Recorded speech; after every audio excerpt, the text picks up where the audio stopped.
पैसा या परिवार। रमेश का एक छोटा सा परिवार था जिसमें एक खूबसूरत पत्नी और 2 प्यारे बच्चे थे। उसकी पत्नी और बच्चे हर हाल में खुश थे, लेकिन रमेश उन्हें जिंदगी के सारे ऐशो आराम देना चाहता था और इसके लिए वह प्रतिदिन 16 घंटे से भी अधिक काम किया करता था। दिन भर ऑफिस में काम करने के साथ साथ वह सुबह और शाम ट्यूशन सेंटर में ट्यूशन भी पढ़ाया करता था। वह सुबह सुबह घर से निकल जाता और आधी रात के बाद घर लौटता था। बच्चों के लिए उसका चेहरा देखना मुहाल था, क्योंकि सुबह सवेरे उसके घर से निकलते समय बच्चे सोते रहते और देर रात घर में कदम रखने से पहले ही सो चुके होते। हाँ, रविवार को जरूर वह घर पर होता, लेकिन उस दिन भी वह किसी न किसी काम में व्यस्त रहता और उसका समय परिवार के साथ न बीतकर काम करते हुए बीतता।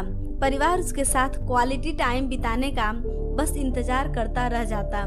पत्नी अक्सर उससे कहा करती कि उसे घर में वक्त बिताना चाहिए, बच्चे उसे बहुत मिस करते हैं।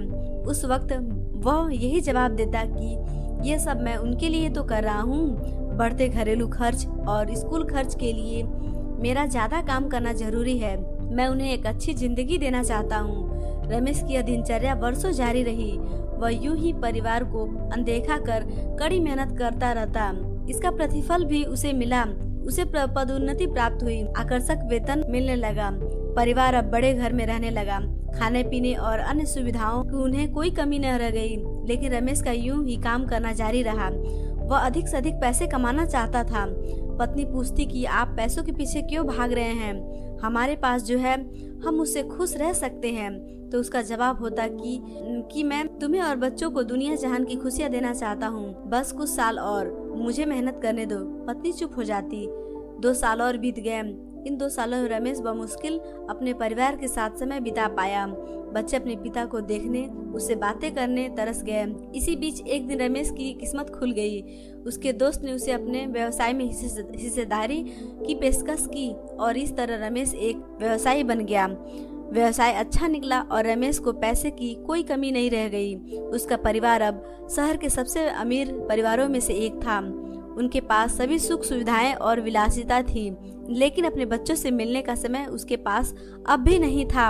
अब तो वह बमुश्किल घर पर रह पाता। उसका अधिकांश समय घर से दूर बिजनेस टूर में बीतता। साल गुजरने के साथ उसके बच्चे बड़े हो गए। अब वे किशोरावस्था में पहुंच गए थे। रमेश ने भी इन सालों में इतना पैसा कमा लिया था कि अगली 5 पीढ़ियां शानदार जीवन जी सकती थी। एक दिन रमेश के परिवार ने छुट्टी बिताने समुद्र तट स्थित अपने घर जाने की योजना बनाई। बेटी ने उससे पूछा, पापा क्या आप एक दिन हमारे साथ बिताएंगे? रमेश ने जवाब दिया, हाँ जरूर, कल तुम लोग जाओ, मैं कुछ काम निपटाकर 2 दिन में वहाँ पहुँचता हूँ। उसके बाद का मेरा पूरा समय तुम लोगों का है। पूरा परिवार बहुत खुश था। वे समुद्र तट स्थित अपने घर पर चले गए। 2 दिन बाद रमेश वहाँ पहुँचा, लेकिन उस दिन उसके साथ समय बिताने वाला कोई नहीं था। दुर्भाग्य से वे सभी उस दिन सुबह आई सुनामी में बह गए थे। रमेश अपनी पत्नी और बच्चों को कभी नहीं देख सकता था।